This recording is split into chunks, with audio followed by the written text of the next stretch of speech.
Okay, so it's the 10th of January, and this is your musical theatre Viva, and your name is? Yasmin Wild. Okay, Yasmin, so I'm going to read the first question to you. Discuss professional working relationships and the impact of this in the rehearsal and performance process. So I've always been a solitary person, and I'm resolute in the knowledge that I work better alone. However, this module was all about working professionally and working as a team, which isn't something that I'm averse to, but it was an extremely challenging endeavour for us all for a variety of different reasons. It's unsurprising that I formed stronger relationships with those who matched my work ethic and dedication than those who didn't, and I will be the first to admit that my tolerance level is substantially low. It was disheartening and demoralising coming into a lesson having done my work and research and making sure I was prepared as I could be, only to find myself in a group for a particular song where they hadn't done the same. So this was especially frustrating when those individuals were the ones who had large solo roles and appeared to not be meeting others in the class who were putting in the adequate time and effort. This meant that our rehearsal process was strained, and I feel like our development as a class was severely hindered. The rehearsal space lacked strong discipline that needed to be employed, and as a result lacked mutual support and respect amongst ourselves. Many of us felt left down and unmotivated because often other members of the class would be absent for crucial rehearsals, or they failed to come prepared, or they didn't show the necessary level of commitment that was needed to form a strong professional bond and a safe working environment as well. So for me, my relationship with the class struggled because on top of all of these factors that created severe tension in the group, I'm a brutally honest individual and am not adept at hiding my frustration. As I mentioned before, my tolerance levels are low, so I found myself speaking out and vocalising my frustration with individuals. But despite all of this, after we had a conversation as a class, under the guidance of our tutors, and new ground rules were set, a change in attitude was evident. It's unclear whether this came as a result of newfound personal resolve or the daunting task of our impending show. However, what is clear now is that in our final week, we absolutely banded together as a class, and we were able to produce a really strong and exciting and cohesive show. So the experience has undoubtedly brought us closer together, and I hope that moving forward we can retain the level of professionalism and support. Great, thank you. I will move on to question 1. Discuss the challenges of working within the constraints of rhythm and melody when trying to achieve emotional truth and sincerity in acting through song. I feel that the constraints of rhythm and melody in musical theatre can both hinder and aid an actor's process, and I've certainly experienced the effects of both during my own. On the one hand, adhering to the rhythm and melody can feel restrictive when trying to make truthful acting choices, as one of the skills in musical theatre is finding that symbiotic relationship between the two. However, on the other hand, it is also a liberating process where you're freed from the expectations of naturalism, and therefore you have more creative license regarding how you portray that reality. It was challenging for me to attune my brain and my attention to so many different and simultaneous aspects, and in some performance incidents I struggled to not allow the rhythm of a song to dictate my acting gestures. So for example, in the first show performance of Goodbye Until Tomorrow, I received feedback that I was subconsciously punctuating my movements in time with the music. I feel that this is due to a natural synchronicity that I am prone to, but in order to overcome that, I was reminded of the efforts in the Laban movement, such as the glide and the float, in order to play the action through the song rather than with it. Everything about the intention of that song revolves around a sense of lightness and a freeing of the body, and to take an explanation from the book The Meaning of Movement by Janet Amigi and invited contributors, on page 95 it states that the use of the effort lightness creates a springy motion and a buoyant attitude towards weight. So that was something that aided me in creating the sense of realism that is so prevalent in musical theatre, as well as considering the actions and objectives to help me find truthful intentions for my words and my movements. Lovely. So would it be fair to say then that, that you feel that the efforts could be something you move forward using in your future work? Absolutely. I would say that particularly with regards to realism, I think obviously naturalism we've got a whole host of other criteria, but for realism it is something that can help, and I found it really interesting to look at how Laban looked at weight and motion and things like that, like a character's, how they were feeling, how it reflected in their body. So I found it really helpful, and obviously they are sort of arbitrary motions, however it does help to physicalise what a character's feeling. Lovely. Okay. We move on, so we've got any time at the end if we need to. How does the exaggerated form of reality impact on the acting style of musical theatre and indeed your subsequent work? So because musical theatre is well known for realism, and to quote a line from the book In-Depth Acting by Dee Cannon on her chapter Finding Different Truths on page 127, she says that realism is having a truthfully connected character that exists in a heightened reality world due to the medium of the stage. And the term heightened reality is one that we kept needing to be reminded of to help liberate us from the expectations of naturalism and fully commit to an alternative medium. And it was a medium that many of us had little to no experience in. I'm fortunate that when I was in secondary school, I got many opportunities to star in musical theatre shows. So it was a form of theatre that I was somewhat used to. However, I found that in my subsequent years of focusing primarily on naturalism, it meant that I had to rediscover how to convincingly and truthfully play that exaggerated reality. I'd say that without a doubt, certain musical theatre genres and characters are far more easy to believably portray in the style of realism than others are. So for example, in The Addams Family, I found it challenging to heighten the characteristics and movements of Wednesday, as I find she's a much more subtle and introverted character.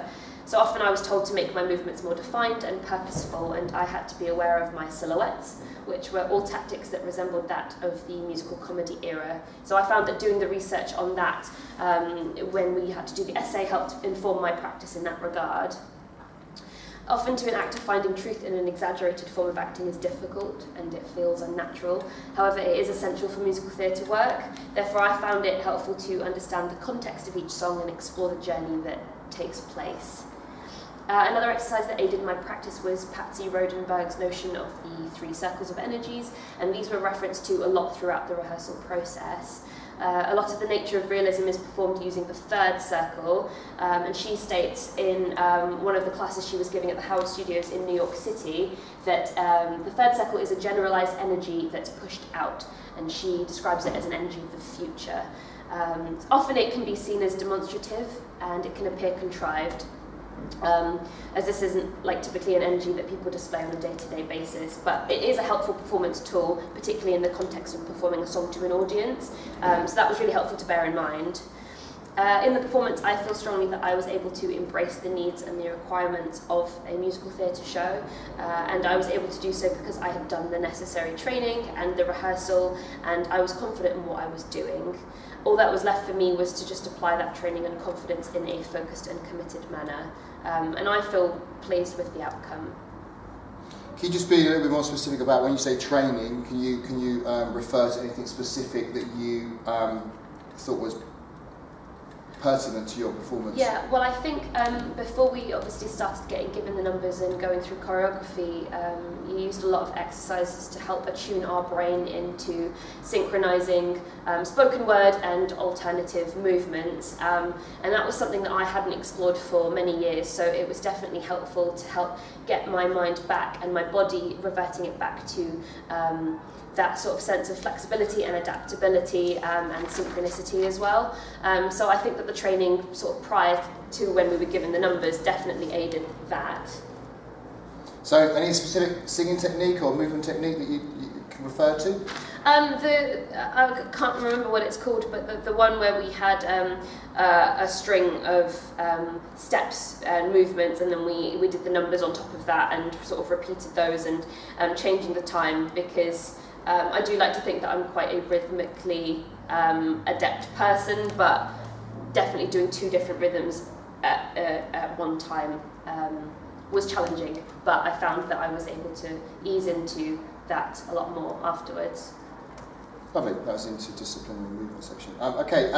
We've got through our questions. Just 4. You're doing 4 as well. Are you doing 4 as well? Oh yes, you are, Yeah. so I've written on the whole page, beg your pardon. So number 4, how have you developed as a vocalist, and which techniques have you used to stretch and challenge your ability? So despite the constraints of rhythm and melody in the context of a heightened reality, as an actress I found that those tasks were easily surmountable. However, a key element of musical theatre, of course, that I was hesitant to rediscover was the singing aspect of it. As aforementioned, I had varied experience singing and performing a few years ago, but for me, singing was certainly a skill that I felt that I'd lost confidence in. I'm able to effectively sing as part of an ensemble, and I do find that I can easily retain different harmonies, but I find solos, particularly those that are of a genre where the vocal is exposed, an extremely daunting task. This is bred from insecurities that I have about the fact that my voice is not of the typical musical theatre style. I have adequate range and melodic ability, but and I can also project my voice effectively. However, my voice doesn't have vibrato, which is the most common vocal characteristic in musical theatre, and I also struggle to belt in most high registers. So this led to a lot of trepidation on my part, particularly after the auditions that we had to undergo. But I found that throughout the rehearsal process, I absorbed a lot of the techniques that I thought would be beneficial to me, and I was surprised in the outcome by the strong vocal performance that they helped me deliver. Such as? Before, I'd never appreciated the power of a full vocal warm-up before, and I did learn that I was much better equipped to tackle difficult vocal challenges. Also, I had to bear in mind my habitual posture and neck alignment that is poor, and how that had the ability to hinder my voice. So I have a tendency to dip my head forward, particularly if I'm talking to somebody or an audience, so I had to just really be mindful that that was affecting how the sound was exiting my body. And for challenging songs such as Goodbye Till Tomorrow, when I was required to belt, I had to employ the tool of anchoring in order to give my voice the appropriate support to create a strong and full sound. As well, what helped me was starting the vocal where possible on a thick vocal onset. That really helped as well. And in Accident Prone, the key of the song is of a high one and not one I was particularly comfortable with, so I had to use the vocal quality of twang. That helped to enhance the sound of my voice in an American accent, and I think helped to create the desired effect. These were all terms that I was aware of prior, but not ones I fully understood or appreciated until we started the module, and it was pertinent for them to be employed. But I do feel now that I've gained confidence as a vocalist and have developed a much better understanding of my own voice and the supporting anatomy. So things such as the tongue and the larynx and the importance of breath. It was all something that I'd heard of, but not something I'd ever fully appreciated. So just on those last things, the tongue and the larynx, could you make an example where you might have employed something? Yeah, so for example, like in the last note of the Addams Family, the note die, we had to be mindful of the fact that if you drop your tongue and say die as one usually would, it drops your larynx, and in turn it restricts the sound that comes out, and it needed to be a really bright note. So smiling, for example, were things that we were taught on notes where it feels a bit unnatural, but it helped to create a really strong, full sound that was clearly audible by the audience. Lovely, we've got 25 seconds, but what were you, as a transferable skill, what would you take away from this module, having been on a BA for acting and stage and media course, you know, I've been an actress actor, what would you take away from it? What would be the biggest thing? I think definitely sort of resounding confidence, I guess, in my abilities, and that if I do apply myself and I retain the skills and the techniques that we've been taught by both yourself and Blair, I do have the ability and the tools to perform and sing in incidences where I would have originally thought that I couldn't. The sort of learning duality and synchronicity of characters, and also learning how to explore a character and express a character in perhaps an alternative way, in realism and stuff. Thank you very much.